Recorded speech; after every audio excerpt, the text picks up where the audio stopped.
जी, तो मैं ये कह रहा था, ये लेक्चर है डेटाबेस के ऊपर और इसमें जो टॉपिक हैं वो हैं बेसिक कंसेप्ट्स ऑफ डेटाबेस, फिर डीबीएमएस क्या होता है, हायरार्की ऑफ डाटा क्या है हमारे पास, और various keys that are used in database are going to discuss this lecture. सबसे पहले डेफिनेशन है हमारे पास डेटाबेस की. A database is an organized collection of data generally stored and accessed electronically from a computer system. Database basically organised collection होती है data की.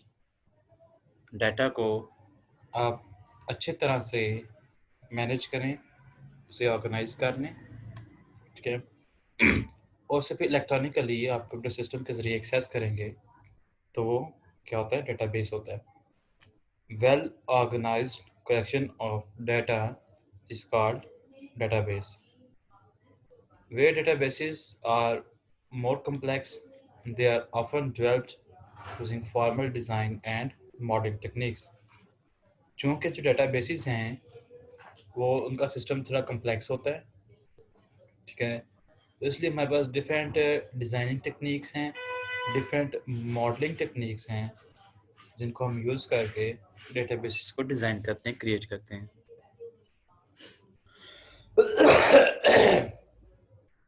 हमारे पास एक सॉफ्टवेयर होता है, एक सिस्टम होता है जिसे हम कहते हैं DBMS, डेटाबेस मैनेजमेंट सिस्टम. और as it is clear from the name, ये एक ऐसा सिस्टम है हमारे पास, एक ऐसा कलेक्शन ऑफ प्रोग्राम्स है हमारे पास कि जिसके ज़रिए आप डेटाबेस को मैनेज करते हैं.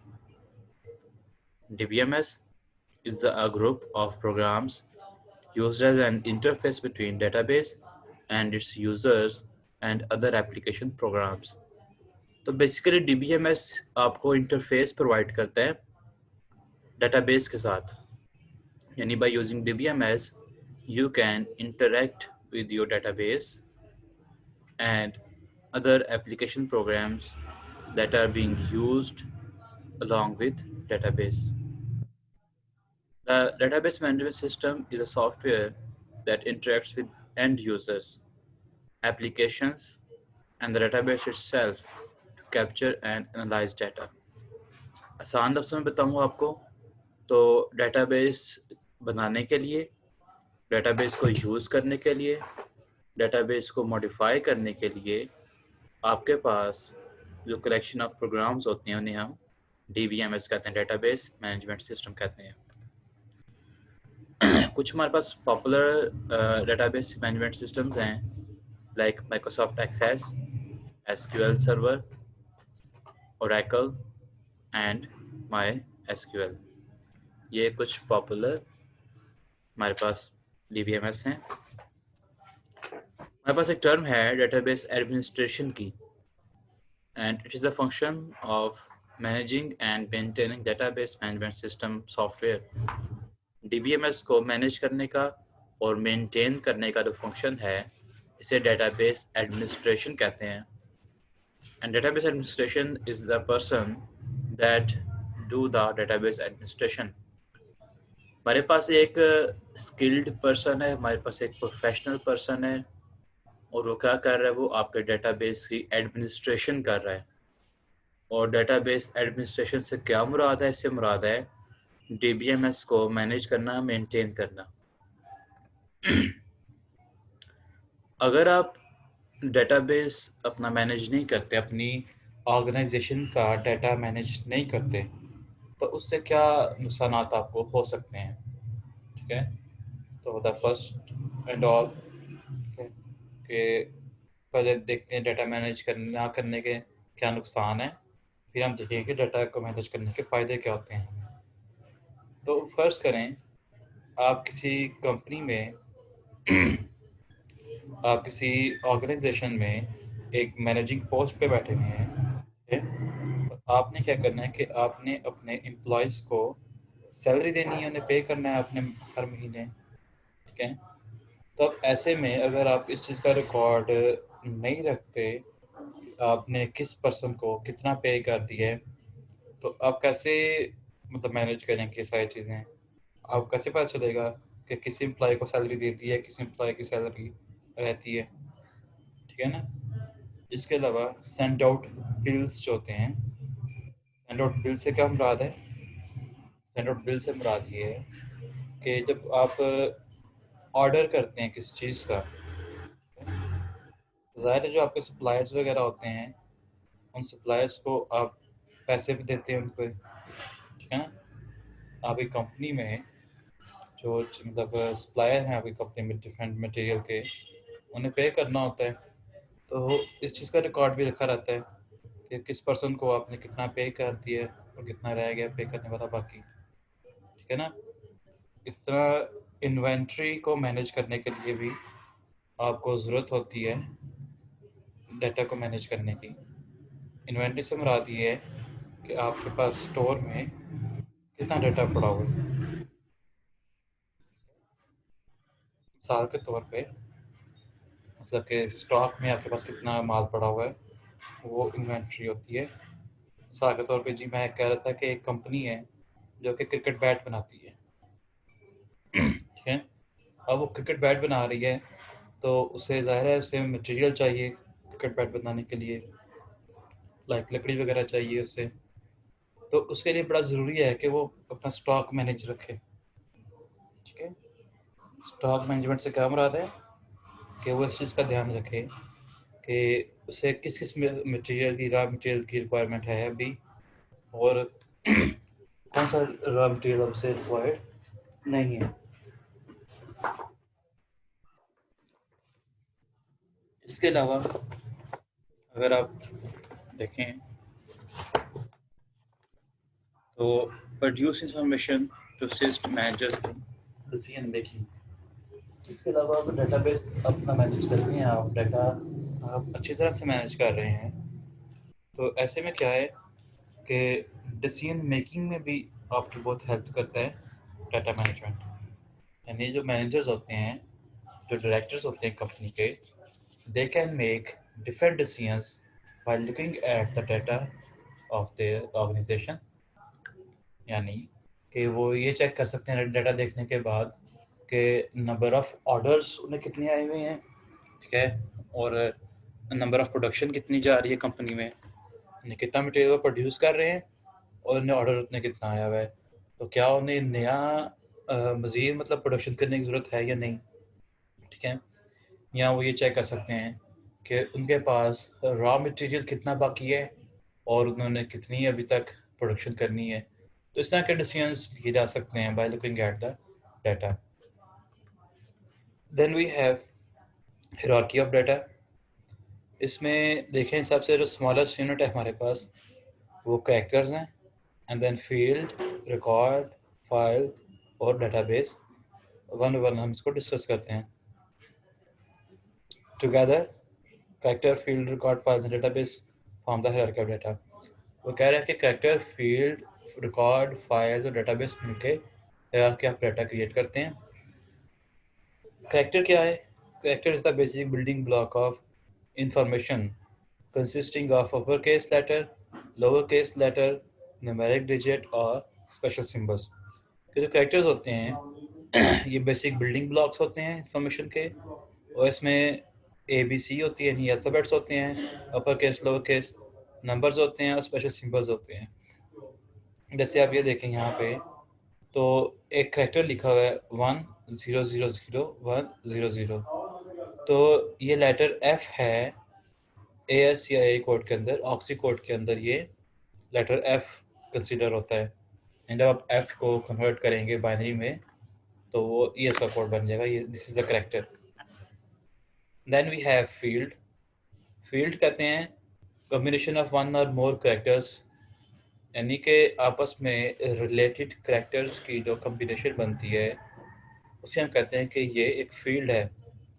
और हर फील्ड का एक नाम होता है।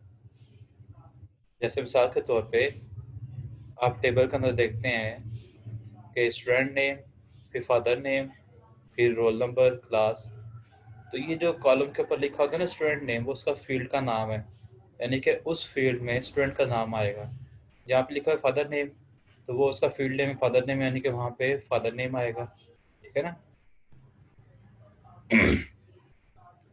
Field size defines the maximum characters that can be stored in a field. एक फील्ड में मैक्सिमम कितने कैरेक्टर्स आ सकते हैं, ये उसका फील्ड साइज होता है। और डेटा टाइप होता है स्पेसिफिक कैरेक्टर्स जो आ सकते हैं उस फील्ड के अंदर। मिसाल के तौर पर कि अगर कोई फील्ड है स्टूडेंट नेम के नाम से, अब मुझे बताएं स्टूडेंट नेम के अंदर अल्फ़ाबेट्स आ सकते हैं, नंबर्स तो नहीं आ सकते ना, किसी के नाम के अंदर नंबर्स तो नहीं होते। तो वो जो अल्फ़ाबेट्स हैं ये उसका डाटा टाइप है कि इसमें कैरेक्टर टाइप्स आ सकते हैं सिर्फ, इसमें नंबर्स नहीं आ सकते। रिकॉर्ड है हमारे पास कलेक्शन ऑफ रिलेटेड फील्ड्स। ठीक है। जब रिलेटेड फील्ड्स आपस में मिल जाते हैं तो वो एक रिकॉर्ड बनाते हैं। ठीक है। और इसी तरह से जब रिलेटेड रिकॉर्ड्स मिलते हैं तो उनकी एक फाइल बन जाती है। है ना। जैसे मिसाल के तौर पे हमारे पास एक स्टूडेंट्स का टेबल है, स्टूडेंट्स का रिकॉर्ड हम उसमें मैनेज कर रहे हैं। उसमें name, father name, roll number और क्लास है। ठीक है। अब एक सिंगल जो नेम है या सिंगल एक फादर नेम है वो उसका फील्ड है। और एक स्टूडेंट का जो कंप्लीट रिकॉर्ड होगा वो होगा उसका student name, father name, roll number और उसका किसी क्लास। ये कंप्लीट रिकॉर्ड होगा। अब जो एक क्लास के सारे रिकॉर्ड्स आपके पास आ जाएंगे तो एक फाइल बन जाएगी जिसे हम डेटा सेट भी कहते हैं। ठीक है। और जब फाइल्स मिलती हैं आपस में रिलेटेड फाइल्स तो क्या बन जाता है, डेटाबेस। जैसे स्टूडेंट्स का एकेडमिक रिकॉर्ड की फाइल मिल जाए, फिर उनकी अकाउंट्स रिकॉर्ड की फाइल मिल जाए, उनकी पर्सनल प्रोफाइल का रिकॉर्ड मिल जाए, उसमें फिर फाइल आ जाए जनाब आपकी लाइब्रेरी फाइल आ जाए। तो ये डिफरेंट फाइल्स जब आप कलेक्ट कर लेंगे अबाउट द स्टूडेंट्स तो वो स्टूडेंट्स का डेटाबेस बन जाएगा। Then we have entity, anything about which data is being stored in the database. आप डेटाबेस में जिस चीज़ के बारे में भी डाटा कलेक्ट कर रहे हैं वो आपकी एंटिटी होती है। मिसाल के तौर पे आप किसी स्कूल में स्कूल का स्टूडेंट्स का डाटा कलेक्ट कर रहे हैं तो स्टूडेंट्स आपकी एंटिटी हैं। आप टीचर्स का डाटा कलेक्ट कर रहे हैं, टीचर्स आपकी एंटिटी हैं। आप फर्नीचर का डाटा कलेक्ट कर रहे हैं, फर्नीचर आपकी एंटिटी है।